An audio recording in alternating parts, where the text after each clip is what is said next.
Hi everyone, my name is Aaron Pallian. I'm the founder and race director of the Alaskaman Extreme Triathlon. I work with extreme endurance events to put on not only Alaskaman, but Island and Alohaman Extreme Triathlons. We have three total. The first one is Alaskaman. Shortly after that is Island, which is in Iceland, and then Alohaman, which is a few months later in December. So today this video is about the course at Alaskaman. I'm going to keep it as straight and to the point as I can. Try to keep this video well under an hour, and let's, I guess, just jump right in. This is our website. It's Extreme Endurance Events. The website itself is extremetries.com, so it's pretty easy to remember. This is the home page, and once you're on here, up at the top, it shows each of our three events along with some other information, but the main drop downs are for these three events.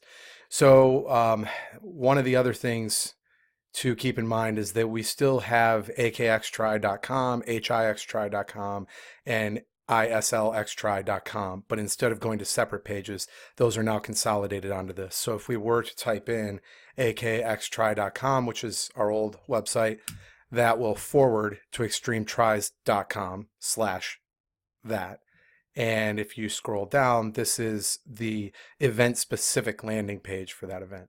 So that's just meant to redirect people, let them know they're in the right place. But all of the information for the event itself is up here underneath where it says Alaska. The drop-down menu starts here. And today we're just going to dive into course maps and cutoffs. Keep in mind that these videos are only going to be about topics that actually need to be recorded. If it's a topic that's nice and short and you can read on it on the website, we likely will either throw it in with one of the main videos, or we just won't do it because you can read on it and it's not worth, wasting everyone's time to go over something that small that you can just read. So let's dive right into the course maps and cutoffs. That's what this is about. Alaskaman is in its third year. Going into this year. If you did the race last year, or maybe you were eyeing it last year and learned a lot about it, it really, at this point, there's only one major change, which I'll go over in a second, and that's to the swim course. But the other two courses as of now are exactly the same as last year. Now, keep in mind the race is in June this year instead of July. It's a little less than a month before it was last year. So the water will be colder, the air temperature will be a little colder during the day and throughout the day, which if you raced last year might be a welcome thing because last year they had record high temps for summer.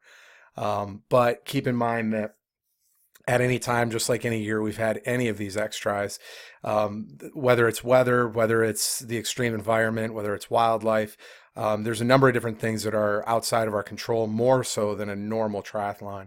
And we just ask that our athletes be ready to roll with the punches. And if we make any changes just before the event or during the event, just know that it's in your best interests and the interests of the race overall. We really don't want to make changes. So don't think for one second that it's something we want. If we make it, it's for the betterment of the event itself. So with this extreme nature of these, they can change at any time. But if anything does, or we know about it ahead of time, we'll let you know. As of now, this is the plan. If you're on the course maps page, there's a point of interest map. And if you click on that, let me just show you what that does real quick. This is a live interactive map through Google that will update if anything changes or needs to be added to this. But if you scroll into the spots that look like it has things like Lowell Point, which is where our swim start is, and then over by the Alaska Sea Life Center, this is downtown Seward. If you scroll in even further,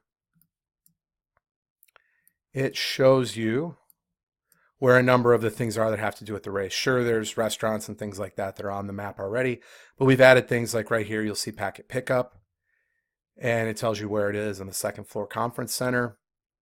Right here is where the bus loading and unloading bus loading is in the morning. And it shows you where transition is. It even shows the exact coordinates of that, so that'll help. If you're on your phone, you should be able to touch that, and it pops up on your directions map, your guidance, whatever you have for GPS, so you can walk there or drive there, whatever you whatever you need to do. If you scroll in on the top section here, or I guess it's the southern section of the map, at Lowell Point over at Miller's Landing, it shows where the swim start is and where the bus unloads. So this map, if you scroll way out, because you got to go quite a ways north to see the other things up here in Girdwood, But it shows the point at which you exit the highway on the bike, do a U-turn, and come back on the bike path. And then it shows all these other points in Girdwood that are important for the run. So I'm going to leave this map up, and as we talk about the courses, I'll click on this map just to make sure you guys know what I'm talking about, where it is, and all that. So let me go back to the actual page with the course maps. Event cutoff times. Just real quick, I mean, you guys can look at this on your own, but 7 a.m. is the cutoff for the swim.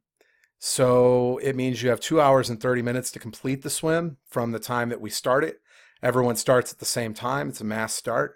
There's not a lot of people, so it shouldn't be anything more than a normal swim wave at a moderate size to even small event that you're used to. So you must average 3 minutes 35 seconds per 100 meters as a pace overall in order for you to make the cutoff. It says here it's 2.6 miles, which is 4,185 meters. That will almost certainly change. We're not going to make that call probably until we get there 2.5 weeks before the event. But just know that I'm telling you right now, based on what I've seen the last 2 years and the temperatures in the water in late June, it'll hover around 10 degrees Celsius, 50 degrees Fahrenheit. And last year, I think it was a little warmer. I think it was 52, 53. And we could get lucky. Could be unseasonably warm that time, but just count on it being a lot colder than it's been in the past. So that being said, we're taking just over 1,000 meters off of it. Other X tries that are out there, Keltman, for instance, they have a shortened swim that they've had their entire existence. I think with the exception of their first year, it was just too cold, and they hover right around the temperature we're talking for our race this year. So there haven't really been any issues since they did that, and there's a couple other races out there like that. So we just want to make sure you guys are safe. Trust me that if it's 3,000 meters, right around 2 miles or just under, by the time you get out, you will be thanking us for making it shorter. It will not seem like less of a race, and it won't seem like anything negative at all. But we want to keep you guys safe. We've had, a couple issues that have popped up the last couple years just with the temperature that it has been, and that was been a lot warmer, anywhere from 55 to 58 the last 2 years. And we've had some issues even at those temperatures. So we want to keep you guys as safe as we can. It is an X try. There's a lot of risk with that for both you guys and us, but just doing the best we can to make it safe. So I'll go over the course as it is. It's been the last 2 years, and I'll go over what will almost certainly be the course this year, a shortened version of that when we get down to the maps. Bike course cutoff. One thing I wanted to mention about the swim too is that as far as the cutoffs go, we have lots of kayaks out there with pro guides from Miller's Landing. They do this all the time as far as taking people out in the fjord. Now, those people they take out aren't swimming, but they are trained to realize when someone's in distress. A lot of them have, I believe, lifeguard training. They have rescue training. They're professional guides. Not only that, but we will have medics, EMTs in the rescue boats, at least some of them, if not all of them. We'll have them stationed along the shoreline as well as the swim and the exit. So my point in that is that if they see that you're struggling and let's say you're above the cutoff time, you're beating it, but you're incoherent, you're wandering off course all the time, you can't speak right, you're slurring your words, they reserve the right to pull you off that course for any reason at any time if they deem it necessary for your safety. We know that undoubtedly will be a very emotional time for you, but if that does happen, know that they do know what's best, even if you might think they don't at the time, but they are pulling you for your best interest and safety. So just know that even if you're above that cutoff time, we may pull you out if you're not looking so hot. And the same goes with really any of the legs of this entire event. On the bike, on the run, there's points where we may see you, or a medic may work you through a checkpoint, and if they deem that you're not fit to continue, you won't continue, even if you're ahead of what we have listed here. So going on to the bike course, almost 113 miles, which is 182 kilometers, 7 hours 30 minutes. You must average just over 15 miles an hour, which is 24.5 kilometers per hour. We will have checkpoints. Checkpoints are, in reality, are official. Kevin Galloway, him or his crew, someone, maybe even a medical, will be at 30, 60, and 90 miles of the bike. So if anyone comes past those points afterwards, we're going to stop you and say, hey, you're past the cutoff. You're sorry, but you're out of the race. So just know those checkpoints here. If anything happens during the race for any of these distances, any of these courses here, where we have to alter the course, whether that's shortened or just a different direction, if it's harder, if it's easier, whatever it is, if we make any changes at all, we are going to do our absolute best to at least keep the averages that we're telling you you have to have here on whatever new distance. So keep in mind the distances could change if something happens, which would then make the times change on there as far as the time of day, the overall time you're allowed to complete that. But what we'll always do, no matter what, is do our absolute best to maintain that you have 3 minutes, 35 seconds per 100 meters to complete whatever swim we put in front of you, 15 miles an hour for whatever bike, and 19 minutes a mile for whatever run. But you will have to meet these maintenance checkoffs along the way. We're not going to, we've been presented with situations where athletes have said, oh, well, I can go faster. I know I'm behind it now, but I guarantee I'll make it up. It doesn't really work like that. If you're not maintaining it along the way or slightly above it even, we will make the call to pull you as well. So going on to the run course. So, 30, 60, 90 miles is 9 a.m., 11 a.m., and 1 p.m. Once you make the 90 on the bike, the 90 mile, and you do that U-turn onto the bike path there off the highway, you'll have from 1 to 2:30, which is the overall bike cutoff. So you'll have an hour and a half to go approximately, let's call it, it's 22, 23 miles, and it is, I'm sorry, that's 90 miles. That's not where you get off the highway. 100 miles is where you get off the highway. 90 is where you pass by Girdwood, go out to Bird Creek. 100 miles is where you actually get on the bike path. But at 90, when you pass Girdwood, you'll have about 22, 23 miles, and you'll have 90 minutes to do it before you have to be back in Girdwood at 2:30 for the overall cutoff. So 11:30 p.m. is the run course cutoff for the finish line for both the high course and low course, and I'll explain that as we go through the maps. But the run course is 27.5 miles, 42.5 kilometers, and you have to complete it in 8 hours, 45 minutes. You must average 19 minutes, 5 seconds per mile, which is 12 minutes, 21 seconds per kilometer. So we will have cutoffs at mile 7, which is Winter Creek Trail. That's right where Crow Creek meets Winter Creek Trailhead there that we start on. So we have a aid station there, which will be your check-in point for that as well. If you don't beat 5 p.m., you'll be asked to come with us. We have vans out there and we'll drive you back. 17.5 miles is after you've done the first part of the run and you circle back to transition where you dropped your bike in the first place at the foot of the mountain in the Day Lodge parking lot. And there's a big, huge, our biggest aid station / water stop there with lots of stuff and volunteers. You have to make that by 8 o'clock. If you don't, you won't be permitted to do either of the mountain climbs, especially the first one, which you need to do to get to the second. So last year, there were a few that didn't make the mile 7 cutoff, but there were very, very few. I'm sorry, there were none actually that after mile 7 didn't make 17.5. So anyone that made it to 7 last year made it to 17.5. And I'll tell you, they beat that by a long shot. So it seems that if you get to 7, we haven't had any issue with people getting onto the mountain. Okay. I think everyone was onto the mountain with 30 to 40 minutes to spare there on that 17.5 mile cutoff. The problem became mile 23. There were quite a few that did not make the high route. So for this race specifically, and this does not apply at the current moment to Island or Aloha Man, those are one shirt, blue for Iceland and red for Hawaii, but there's an orange and a white shirt for Alaska. And the reason for that is because there's 2 mountain climbs and 2 descents. The first one is the front face. So you go up and you'll come down, and we'll talk about that in a minute. And then you have to check in. You have to check into the front face or the north face of the mountain before you go up that.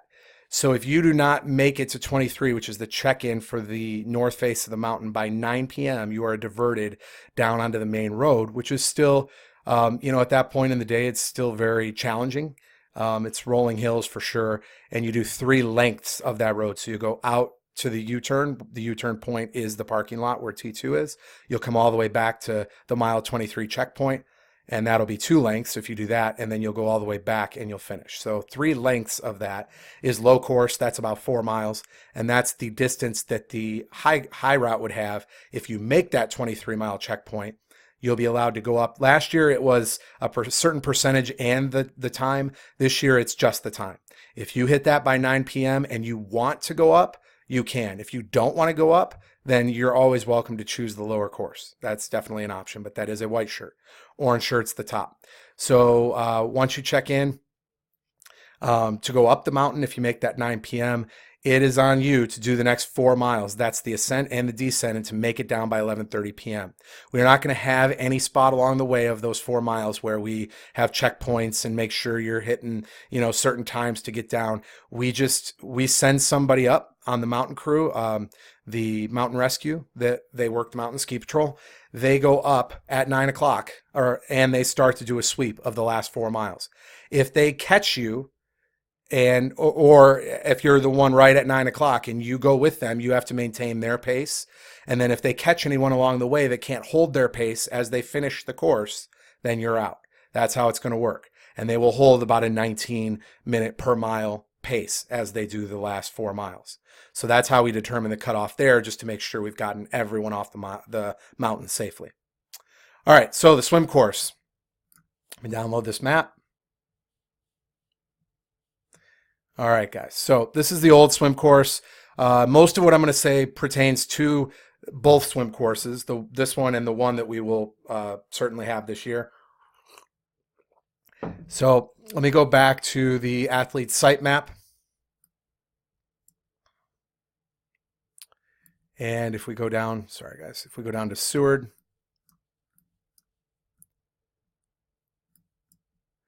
so where we've had bus loading and transition in the past has been over here by Waterfront Park. And you can see here where it has the bus, here where it has the bike, restrooms, swim exit. So if by chance we were to use the same course we've used, this is where all of those things will be. There's a swim exit here that's this old decrepit dock/ramp that you get out, and your support helps you out of the water there. We're not going to go over all the logistics of support and how they intermingle into all this today. We will go over that in the support meeting, conference call, whatever you want to call it, that we have at a later date that I post, which will probably be this week or next week. So we've got the swim exit here. And then you'd run back to transition, get on your bike and go in the morning prior to the event. This is where the bus would load and take you down. No one is allowed at the swim start, except athletes, crew, volunteers that we have down there. And if you rent Miller's Landing campsites or cabins, you're allowed down there. Everyone else is not. It's a maybe 1.5 lane, if I'm feeling generous to say so, dirt road with the mountain on one side and the water on the other down there. And if we have 100, 200 cars, however many going down to watch the swim start, this will get clogged up and you'll never have your support out there on the course. So we can't allow that. As we go down, Sea Life Center is here. That's where Packet Pickup is.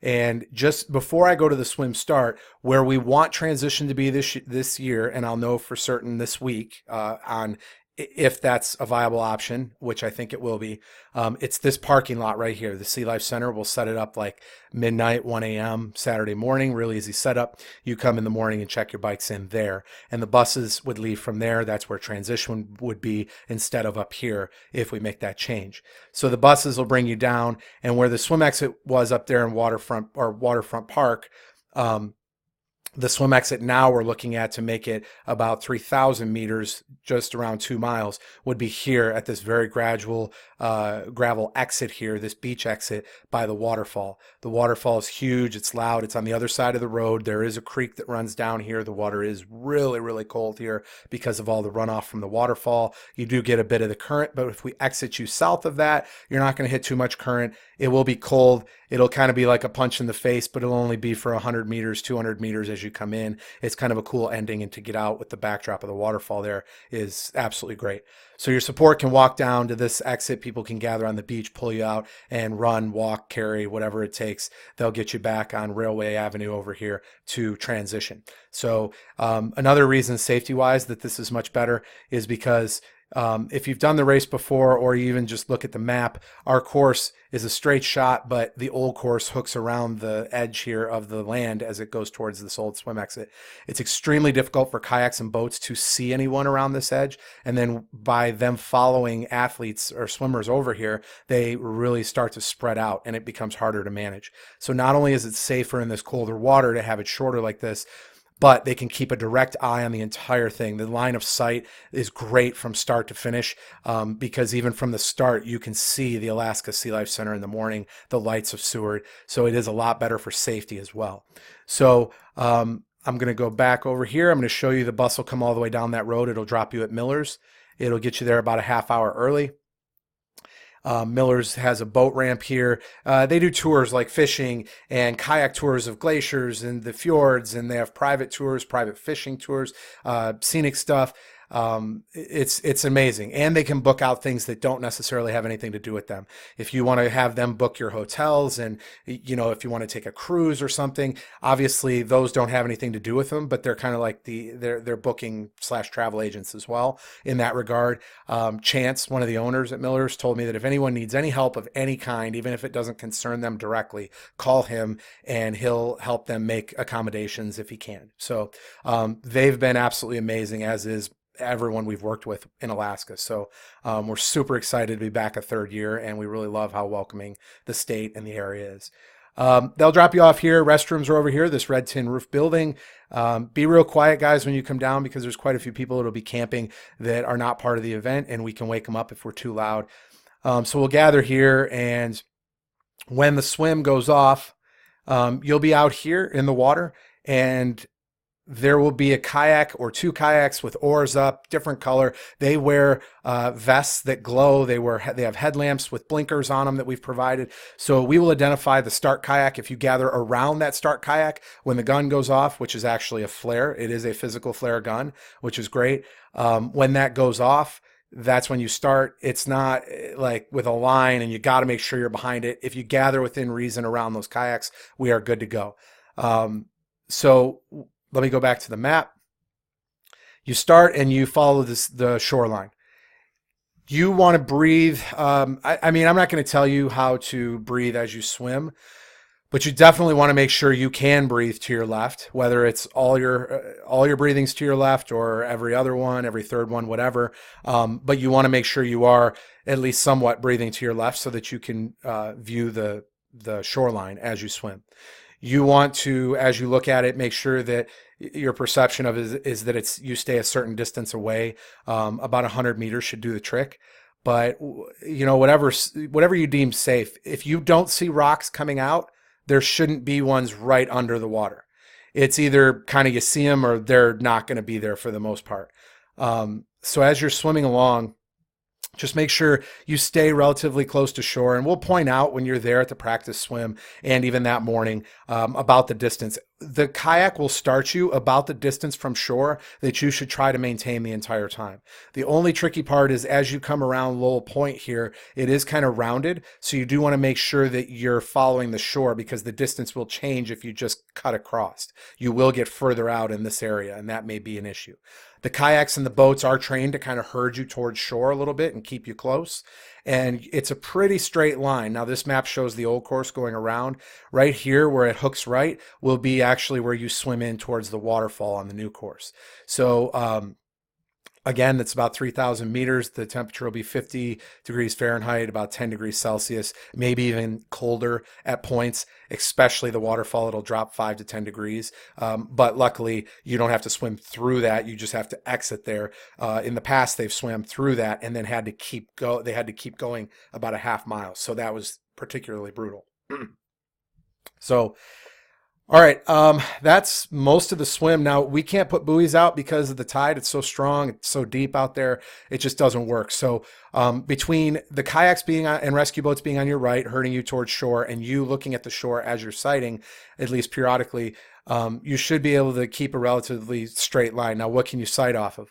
You should be able to see the lights of Seward from the start. So as you swim, just sight off the lights of Seward. Now, the fire department has a couple engines they bring out, and they turn the flashers on. Those are easy to spot, as well as the first year they put up a big spotlight on the top of their ladder that helps. Last year it wouldn't work that morning. We will definitely speak with them and test it prior to make sure it works, because having a floodlight there is great. We'll also have a couple floodlight generators that we rent, and we'll put one by the swim exit here and one probably at the shore of the city, so you can sight off that as well. So that'll be how you sight. We'll get more into the gear and particulars in how to swim it, some advice on that and support and all that later. But that's certainly a very brief overview of the swim course. So I'm going to move on now to the bike course.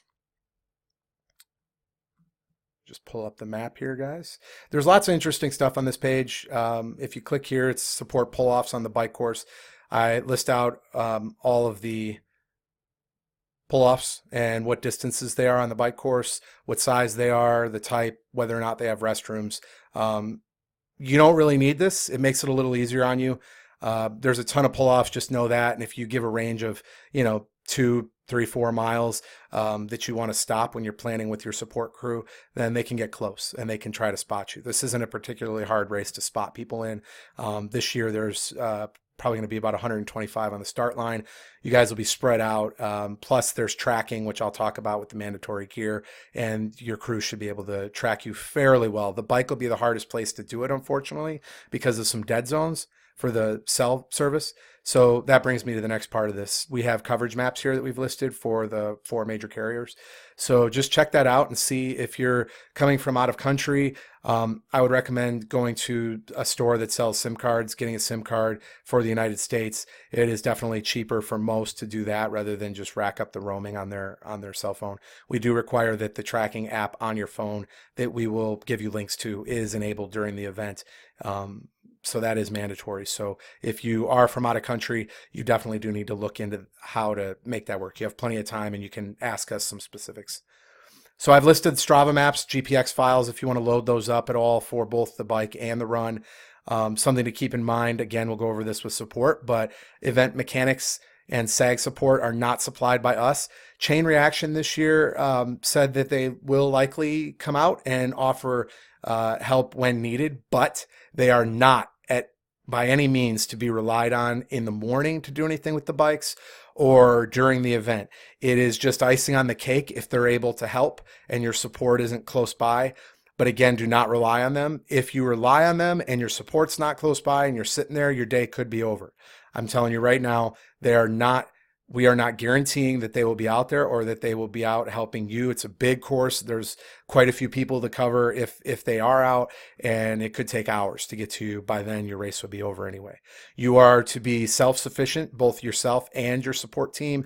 Carry some tools in the car, bike pump, or at least a bunch of CO2. And I would carry a few limited tools like Allen wrenches, things like that, in your bike bag so that if a seat drops, aero bars drop, something, you as the rider can do that yourself if you need to, and you don't have to wait for your support to come get you.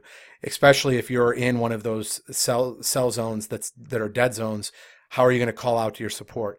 Time's going to have to go by so far that they realize something's wrong and they go back and look for you in that zone, and by then your day's probably over. So think ahead on those. Do not rely on our support. If they're out there, great. If they're not, then you're covered. So Strava map, GPX file, load those in. That definitely helps. Definitely make sure you have some type of GPS running from start to finish on the bike. That way, when you hit 90 miles, you should be passing Girdwood. When you hit 100 miles, you should be turning off the highway, or when you're close to 100 miles, turning off the highway and onto the bike path, or at least starting to look for the flags. And we'll go over that in a little more detail. But you're also responsible for knowing the course and knowing what mileage you're at and what to expect at what mileage and what to look for. So learn that, you guys. Okay, so going on to the bike course map. So this year, there shouldn't be the first year. This was changed from the first year. This year, so far, there aren't any changes. We're working with DOT and the state troopers. They've been great. However, remember that Alaska, for those of you that don't know this, Alaska has very limited roads and highways. And what that means is that whether it's rock slides, whether it's potential earthquakes like you saw earlier, or late last year. Um, the thing is, guys, this road is their one major thoroughfare down south. So if there's an accident on this road, it's going to tie up your support. It may tie you up on the bike. Odds are you could get around it, walk your bike around if there was a problem, but it will almost certainly tie your support up.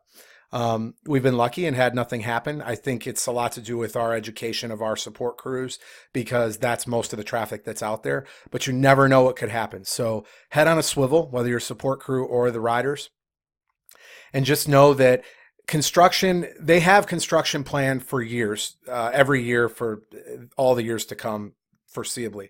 However, they do work with us. They don't do a lot of that construction on the weekends. What that means is that there may be equipment out there. There may be barrels or cones. A lot of them will be moved. The roads will be opened in that regard. Shoulders will be available, but there may be some stuff you have to look out for. Last year that was the case, but we didn't really have any issues. But this year they've said that there may or may not be portions of the road torn up. And when I say torn up, a lot of us have ridden on roads that have sections that are, either a quarter mile, half mile, mile, 2 miles, whatever it is, where it's been that chip and seal with like the teeth, the real grit to it, and it rattles you pretty good. Well, this is X-Tri. And if this is their only road and we don't have a way to divert around it, it's either we toughen up and deal with it for a mile or two or however long it is. It's not going to be super long by comparison to the total length of the course. But if that were to happen where there's a lot of really heavy chip and seal in an area, then we slow down, we get out of that aero position and we grit it out and we make it through. That's what you do in X-Tri. So that's one of the things we'll maybe have to roll with. I do know there is construction this year. I do know they will be tearing up some roads, but we've been told that it shouldn't be anything that we can't get past. It shouldn't be anything that affects us drastically and, slows down a huge majority of the course or anything. I don't know the specifics on that, and I don't know when exactly they're going to start it. That actually kind of depends on weather and how quickly they get things set up. Last year, they were supposed to have started the section that was potentially an issue on our course, and they had all the equipment out, but they had not started the construction. So that was good. So I'm not going to tell you one way or another. Just be prepared that there could be sections like that, but that they're very willing to work with us and that we will find a way if something presents itself. I know the first year there were two things. One, there was a section of road that eroded out like 2 days before, or no, maybe it was 3 or 4. But the point is, we were really worried because there was no shoulder and it was a huge drop off. And we were worried we wouldn't be able to do anything there. We'd have to get you off the bikes or figure something out. And DOT got it done in like 1 day. It was absolutely incredible. They've never said that they'll guarantee the course is swept, but each year they've come through for us. So they don't want to guarantee it, but they've been fantastic and got it done. So there's a number of things that they go out of their way for us. Or so it seems, and we're appreciative of that. So just keep in mind that anything can pop up. I know that first year as well, there was an accident really early in the morning with a drunk driver. I believe it was like 2 or 3 a.m. And they got it off the road like 5 minutes before our race started. So they are very good at clearing things and repairing things because, again, this is their only thoroughfare through this area. So they have to be quick. All right, so real easy bike course here as far as the direction of it. This blow up map here that you see, this is the old course going through Seward. You'll just be a little further south, but we're still going to take you around the outside like you see right here. And you'll go up, get on Seward Highway. You'll go through 2 stop signs here, turn right. There'll be signs and or volunteers there. There'll be something there to guide you. If for whatever reason there's not in sections where you think there should be, we haven't had that issue, but you never know. And people can mess with signs, volunteers can walk away. So just know the course. You'll all be in Seward the day before. Go take the map, check out where it is you're turning here. Excuse me.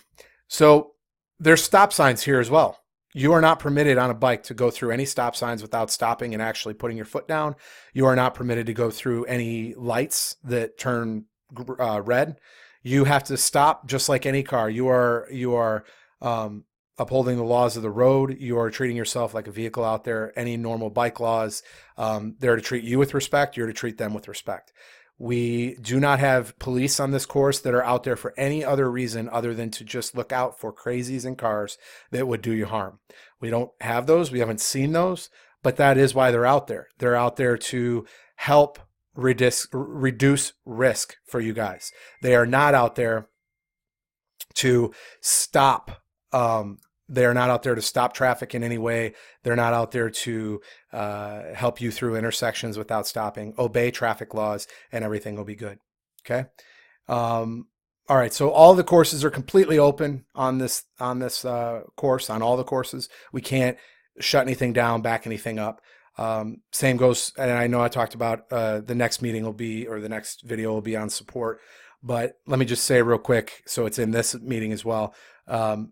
You cannot, in a support car, follow your athlete with the flashers on. You can't follow the athlete without the flashers on. You have to go the speed limit, which always means you'll be passing the bikes, playing leapfrog from position to position, going 10, 15, 20 miles, whatever you predetermine your meeting places to be.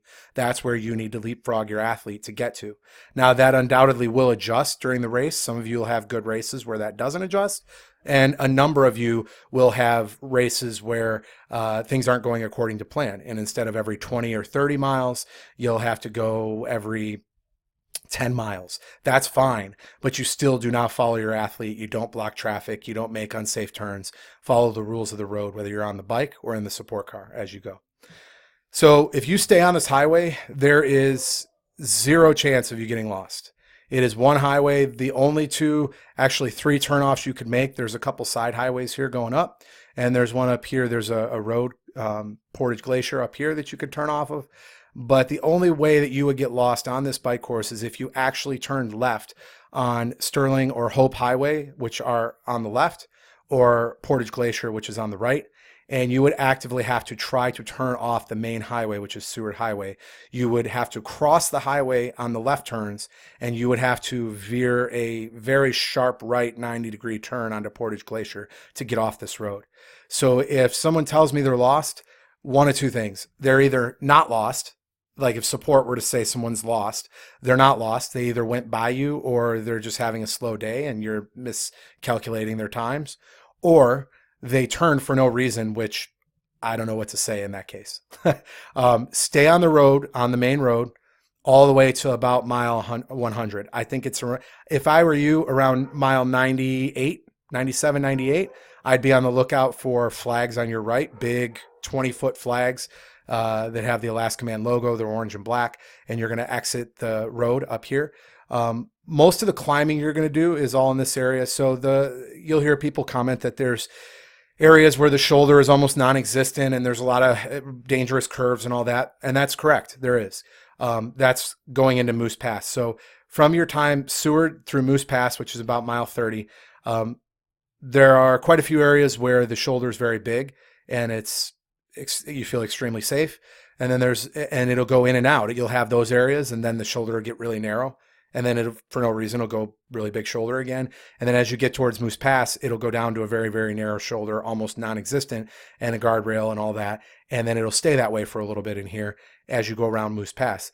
Now, the one good thing about that comes out of that is that the speed limit also goes down. So we haven't seen a lot of dangerous driving.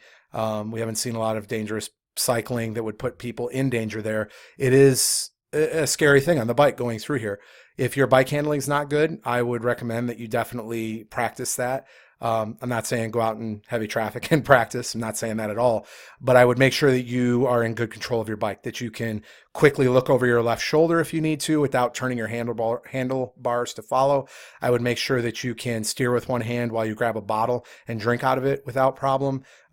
Just do the basic things you need to do while staying in control of your bike. I would definitely make sure that you, again, mandatory item, but make sure you have those mandatory blinkers on the back, front light on the front of your bike, reflective vest of some kind. It's going to be cold, so you'll probably have an outer layer anyway. If you have black shorts on, that is going to be kind of an issue. Most of you will have those, and that's okay. But the jacket or vest that you have should be one of the cycling ones where the flap comes down a little bit more to offer more visibility to oncoming vehicles so that they can see you from behind versus just this big black spot up in front of them. So just keep that in mind. We'll go over more of the mandatory stuff during that conference call. So as you go through Moose Pass, once you're out of there, it's kind of clear sailing for the most part, in the way that a majority of it then is wide open shoulders. There could be gravel, there could be debris, there could be wildlife. I mean, there could be any random things that happen, but as far as the actual paved shoulder, it should be relatively large for a majority of the way, all the way through. You will reach some areas when you go over bridges where it does narrow, but it isn't a huge section. Once the bridge is over, most of those go back to being a nice wide shoulder. Construction could play a part, remember that. But most of the climbing and everything and descending is in this area here. Once you reach the Turnagain Arm, which is this waterway up in here, once you reach this area, you descend after Canyon Creek Bridge, and you come into the actual arm here after you pass by Portage Glacier. This is all relatively flat, but the winds can pick up big time in here. Most of the time they've been at our backs, and then when you make the U-turn going onto the trail here, they are at your front. It's a headwind. That could be reversed, but I would definitely, somewhere on this course, expect a good portion of it to be some brutal wind. If you don't encounter really heavy wind for a lot of it, or at least a good section, then you're having a really good day.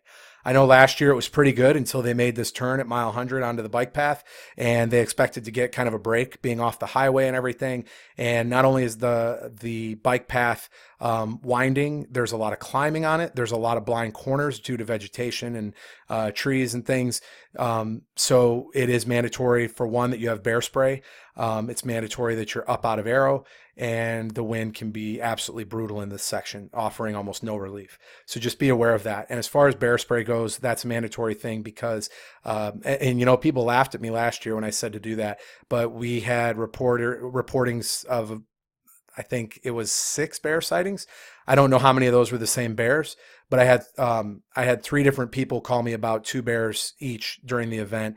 Actually, I think there were 7 sightings because there was one individual sighting as well, of just one bear.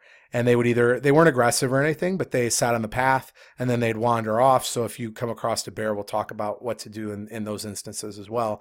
Nothing to be particularly worried about as long as you know what you're doing and you're cautious. You know, you should fare well in an instance like that. But again, we're going to have an expert talk to you guys. Watch the videos on our course on that, or on our website on that, and we'll go over that more in the coming meetings. So as you come down the hill on the highway here, you'll exit quickly. It's a paved exit. It's not an exit like a normal highway or anything. It's not even marked. It's just like a little shoulder that veers off into like a hidden driveway, it looks like. But we'll have some flags leading up to that, a couple of them, one at the top of the hill, one at the bottom where you turn off. And it's a gradual turn off, but it's quick, so you'll have to ride your brakes. Well, we should have a tent there with either a medic, a volunteer, staff member, something, a branded tent. It might be a white one, but last year it actually had branding on it. We'll direct you off there if you need help. If you need anything, you can stop and get that there from us. But you go down under the highway towards the water, and you are riding for about 3 miles on the bike path. It's a paved bike path, nice and big, smooth path. But again, you're out of arrow, very aware of your surroundings for a number of reasons. I mean, beyond wildlife, beyond blind curves and wind and inclines, declines, there could be people out there, whether it's fishermen or tourists, kids, dogs, whatever, running around. So just be very aware. We're always kind to people that are out there because we want to be invited back. And the second that we're rude to someone, even if they're rude to us, kill them with kindness. Because the second we're rude back, that turns into us being the jerks that aren't from Alaska, and we're abusing our privilege by being there. So I implore you guys to please, please, please be as nice as you possibly can to everyone at all times. So for 3 miles, it's beautiful here. You're riding with the water, the tides over on your side, the shoreline, and the highway. So that'll be on your left. You'll see riders still coming in. And then at about the 5K mark on this section, as you start back, you'll actually go through a tunnel, and you'll pop up on the other side with the mountain on your left and the highway then on your right. And that'll be how it is all the way back into Girdwood. So you'll ride the path almost all the way into Girdwood. And for those of you that aren't familiar, Girdwood is the town, village, city area there. Alyeska is the mountain and the name of the resort. So just so you know what that is and how to keep that straight. So as you come in, we don't actually have that up here. Hold on one second and I will show you. This is the interactive map. I'm going to scroll up to Girdwood so I can show you guys how the bike course actually comes in, and I'll show you the exit as well. So when you're on the highway around mile 100, this is where I'm going to go in on this satellite map so you can see. You'll be on the highway here and you'll be coming down, and then you'll exit. Right here is the exit I was talking about, not marked beyond our flags in a tent. There's no actual, DOT marking. So you'll come off here, slow way down, we'll have a tent up or something. And this is the trail right here. It's not real clear on this GPS, but you can see it. See, this is a paved trail. You'll go under the bridge, or under the highway here, and you'll join up with Bird Creek Pathway heading back towards Girdwood. And you'll go along this bike path, and this is where you're between the road and the Turnagain Arm. And right here actually is not where you go under. This was the old bike path here. This looks like it'd be confusing. It's not. I think this is actually kind of gone now. So you just stay on the path. This is kind of an old satellite view, I think. You just stay on this path, and here's the tunnel, and it gets you back on the other side. And you follow this pathway all the way along the highway. We'll zoom out here, and you can see how it turns through here. This is very wooded. It's very high up. I think it's about 800 feet up right here into the forest. This is usually, if you're going to see bears, it'll be in this area here around Bird Point, all the way back even into almost into Girdwood. So you'll descend through here, and this map turned, this snow is in here during the summer. This map has been years since it's updated, and this was a winter view, but the path comes along here. And here it opens up quite a bit, and you can see the town and everything as you're still on the bike path. You'll come across a dirt road right here. The path is still paved. You'll go across that road.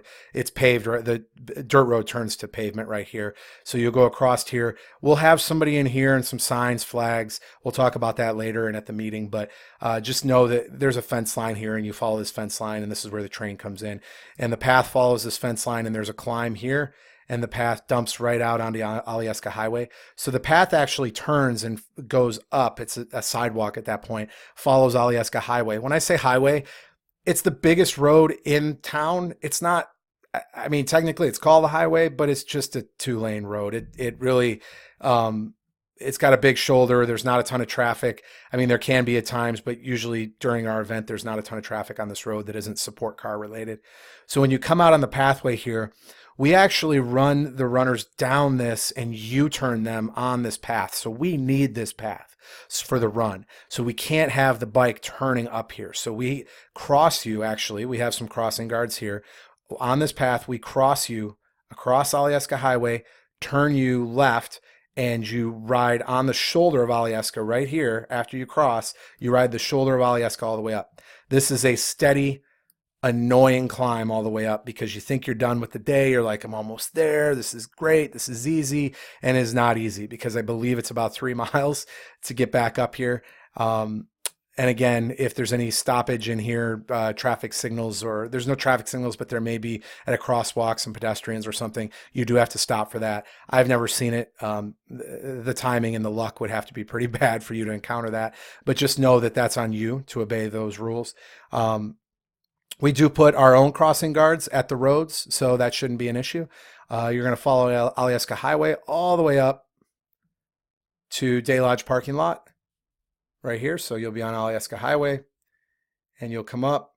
And this section of Arlberg Road, you'll turn right, and there'll be cones here. You turn between them.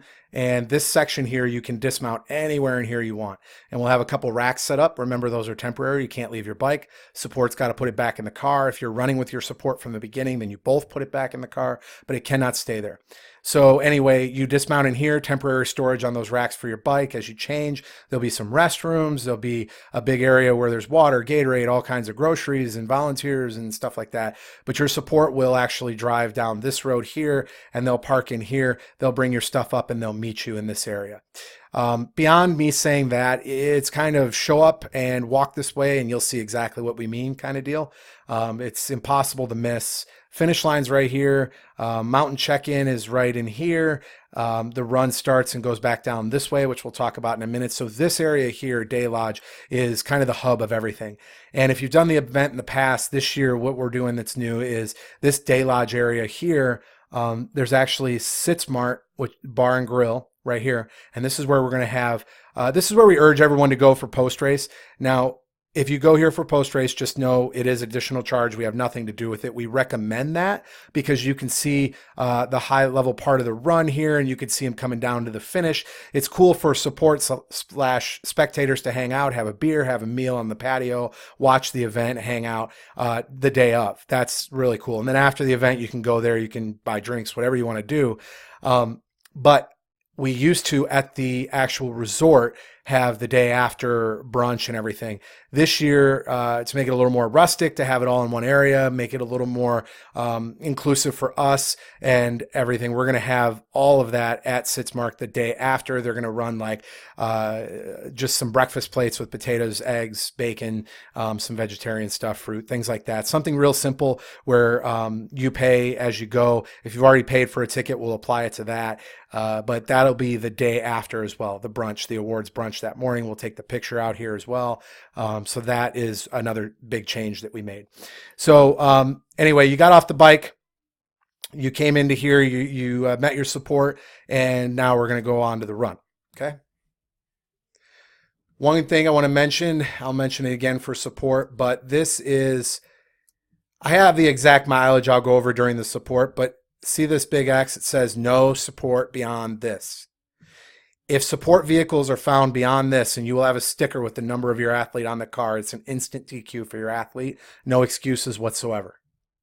If it's a life or death situation and your rider calls you and you go down there with support, then it's a life or death situation. I don't know what that would be necessarily, but if it is, then you probably don't care whether you're DQ'd or not. Okay. In a situation like that, it's important you get to the athlete. We should know about it before you do, hopefully. But if that is something that you need to get down there for, and it is an absolute emergency, then it doesn't matter whether you're part of the race or not. Odds are something that dire is removing that athlete from the race anyway. But for general purposes, there is nothing beyond this point. It is a DQ if you do. The reason for that is because there's not a lot of parking through here. They're going to have to U-turn and come back, which clogs up the road both directions. It's not a one-way thing like it is here. And we need support to turn in down Alaska Highway, get in here and park, get all the stuff out of the car to support that rider, and get over to transition, the second transition. And they need time to do that before the athlete goes down here and comes back. So if a car comes down here and gets stuck for some reason in traffic or whatever, then that athlete's going to beat him back and be stuck there waiting. So just keep that in mind, guys. All right, so moving on. We're going almost to an hour here. See if I can keep it under. I'm going to go back down to the run course. Same thing, guys. 27.5 miles, 44.25 kilometers. Strava and GPX file map here shows the elevations and all that. So does the map. Let me click on this map. So I'll go over support options, but the basic thing that you have to know when you start the run, you may or may not choose to have a runner for the first 17.5 miles. If you choose to have a runner for the first 17.5, it has to be the same runner, and they have to support you for the entire 17.5. They cannot bow out along the way. They have to be able to handle it. They got to make the entire distance. You can't swap runners anywhere in the 17.5.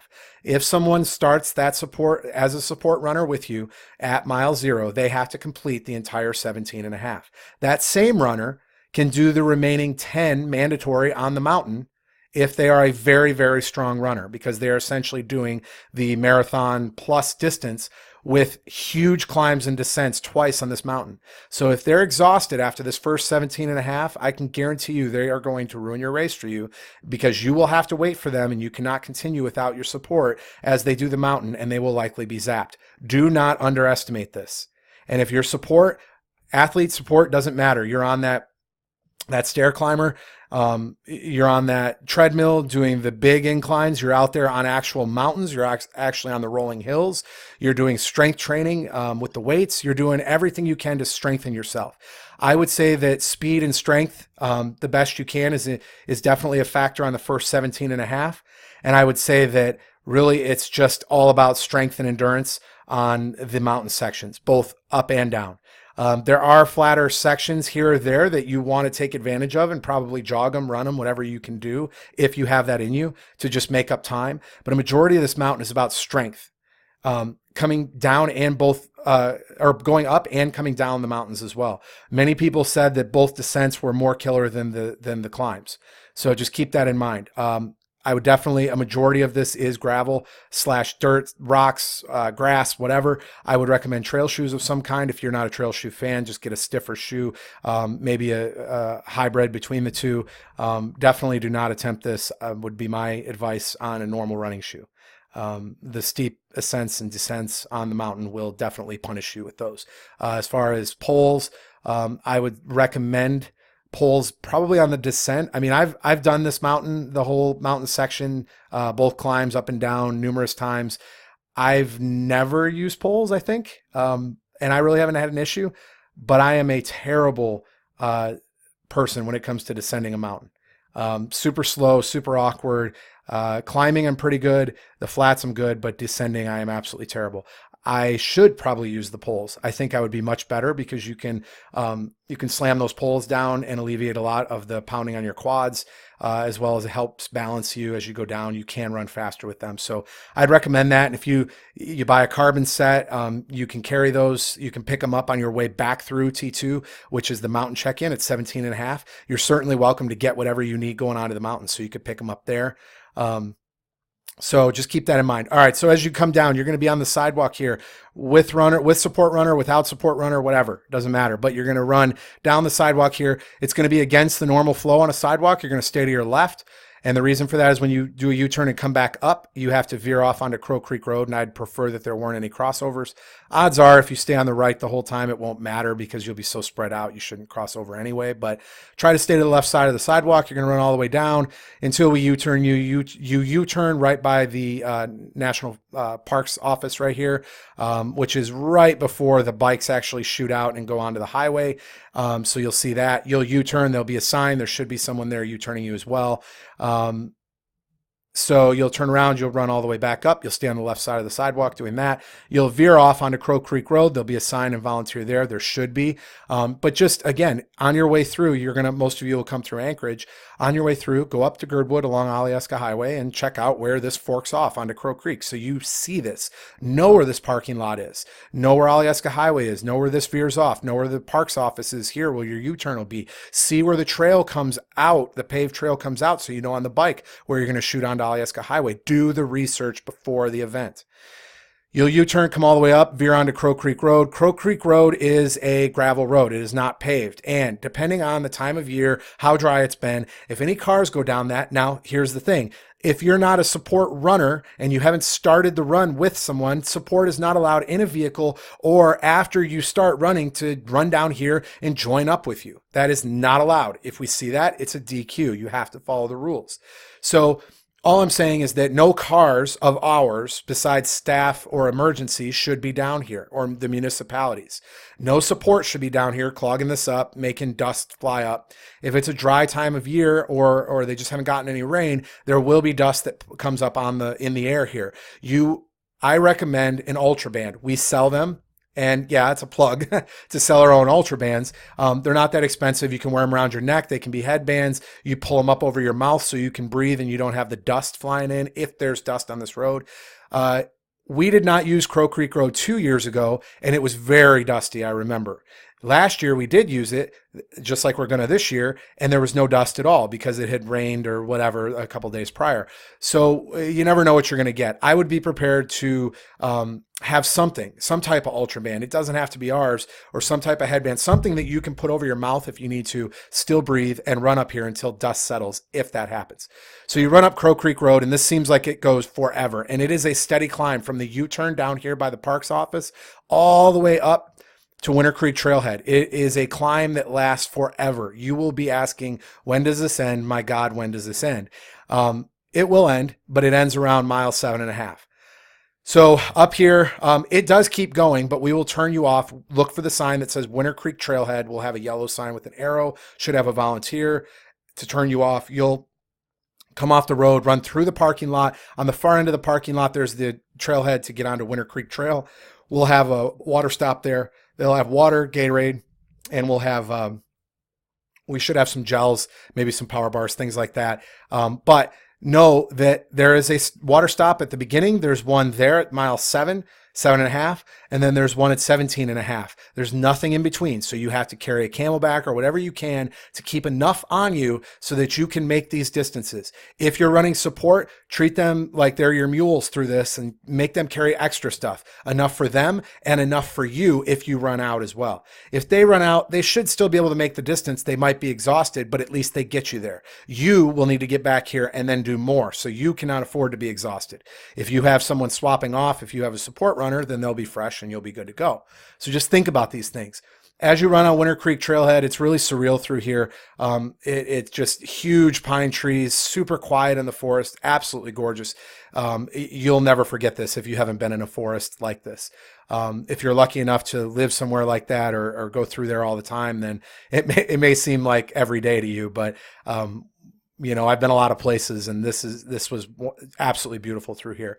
You will come up to what's called a hand tram. It's a metal cart that extends over a creek, which will be very high and very rapid at that point because of all the melt out of the mountains. You cannot go down and cross it. It is not an option. It is prohibited. You will not make it if you try to cross there. They will be fishing you out of the stream down here, and you will likely not be alive. Do not go down to this stream. You get on the little planks here, you load up into this cart, and you pull yourself across.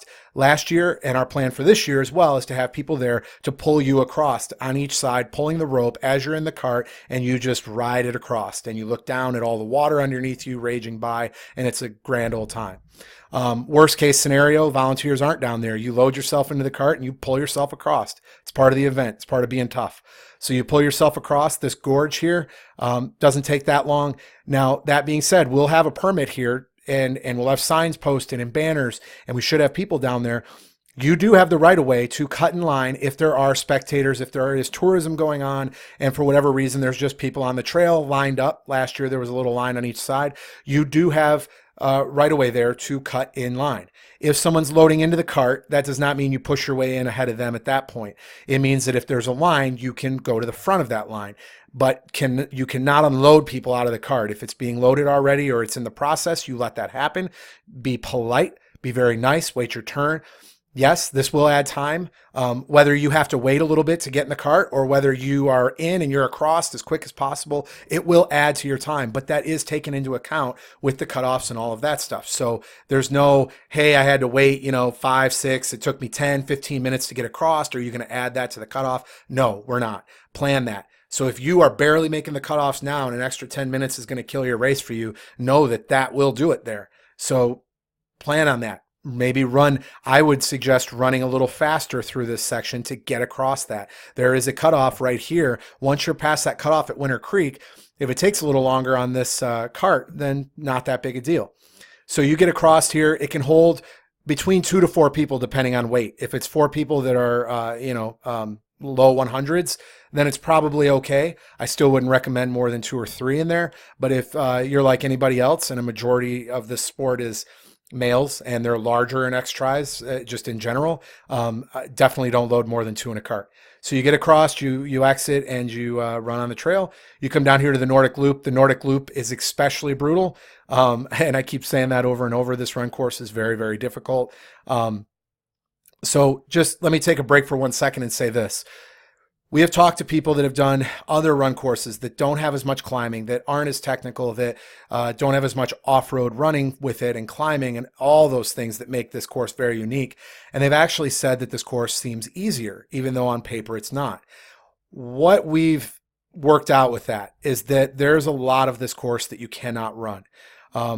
Portions of it that just force you to walk, and most of that being on the mountain during these ascents.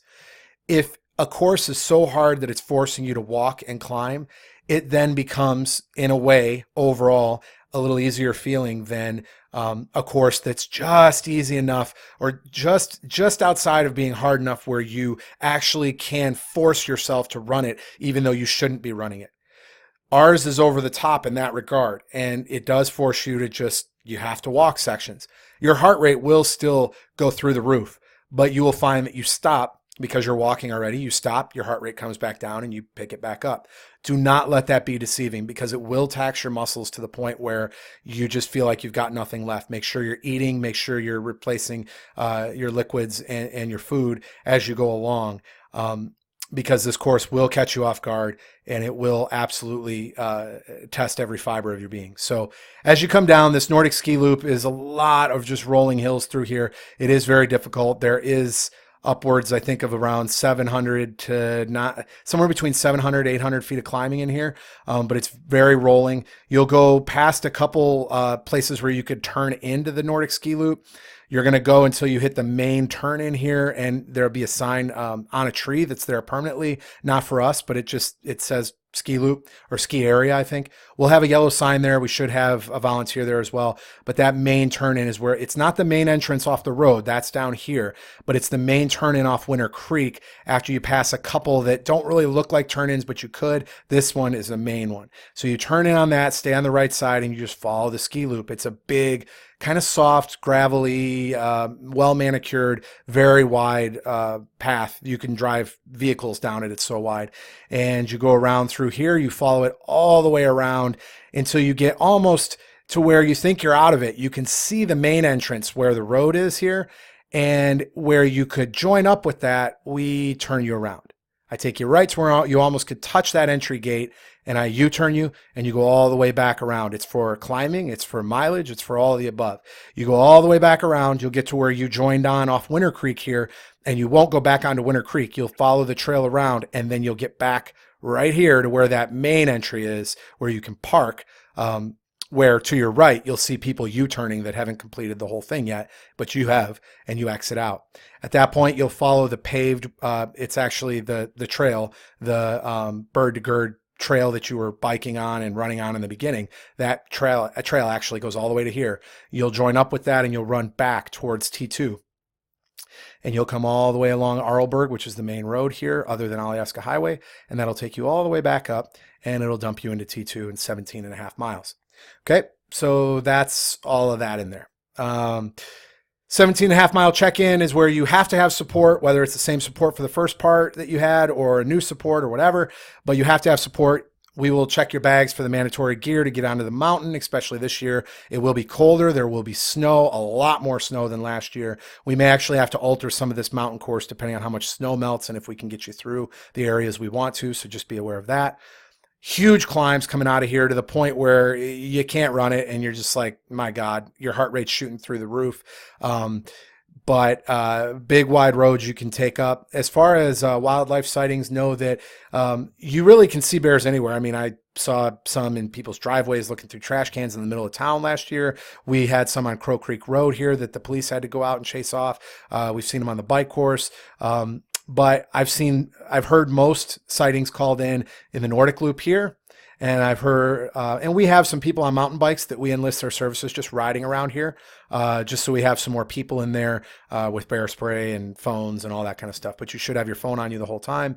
And then a majority of the bears, we actually have gotten calls on the first ascent part here, and then on the descent, like right in here is where a majority are. But again, they can pop up anywhere. Okay, so don't hold me to that. They can show up anywhere. Be prepared. So anyway, you start here, you climb up. It opens up out of the tree line right in here when you get on Silvertip, which is off of the service road, which you'll be on for most of this climbing up. This is single track where it starts to switch back a little bit in here. Absolutely beautiful here. You climb up to the second highest point that we get to during this. And then as you cross over, let's see here, guys. As you cross over Glacier Bowl, or as you want to go to Glacier Bowl, you'll climb one more time here. It'll flatten out. You get to Glacier Bowl. And then as you go through Glacier Bowl, you'll have to climb up one last time to the highest point, Chair 6. And you'll at that point be above where the main tram drops people off down in here. So you'll come down, you'll wind around, you'll come down to where the tram is. You'll keep descending. You'll come all the way down. Right in here is about where you meet up with where you descend on the second climb. So you do use a section of the descent here, this main descent, twice as you come down. As you come around here, there'll be, you stay on the main path. If you stay on the main path, you'll go to the mile 23 check-in, as you should. If you are on your second descent, which is this orange path here, and you come down right where you see it veer off the blue here, guys, that is where there'll be an yellow/orange sign. One will say go straight to do your second climb. One will say go to the left, and if you're finishing. So if you go left and you go down here, this is the descent all the way to the finish. It's gorgeous. You can see out onto Turnagain Arm, especially if it's around what we call the golden hour, which is sunset. And sun seems to set forever. But if you're hitting that around sunset, it's just casts this light across everything that's incredible. So you come down through here and you can see everything, and you loop around to the finish line, which is this orange dot here. But if it's your first descent, you'll keep straight and you'll go all the way, and this will descend down to where the resort is, which is over here. And right here is the mile 23 check-in, 9 p.m. or before. Everyone's permitted, as long as they want to, climb north face. This is extremely steep. It's more steep than the part in the beginning. It is shorter, but it is a lot steeper. It's a lot more wooded in here, a lot of vegetation as you go through, and you'll climb, and there'll lots of switchbacks, and it's super difficult. Tons of mosquitoes in this area. So carry bug spray. The first year it was all flies. Last year it was all mosquitoes. If you're extremely allergic to mosquitoes, I would carry some bug spray or cover yourself in it.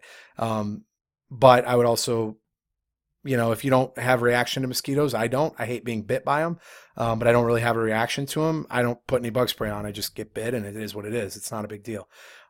Remember, you're tough. This is X-Tri. So the more things that are thrown at you, the better. So as you go through here and you climb the stairway to heaven, which feels like the stairway to hell, you'll make some switchbacks here, and you will not go to the very top of the mountain like we did the first year. Last year, we didn't do it because of two reasons. One, there was a wedding up there that we couldn't disturb. That was the main reason. But a secondary reason that actually worked out quite well was that first year they were overwhelmed with cases of exhaustion, dehydration, lots of stuff at the top. Now, luckily for us, none of that turned serious. They treated it all in the building they had up top. But if there was a serious case, the amount of time to either truck them down the mountain or get them in the gondola and get them down, even though that wouldn't take that long, that could take some precious time that they may need to be on the road on their way to the hospital.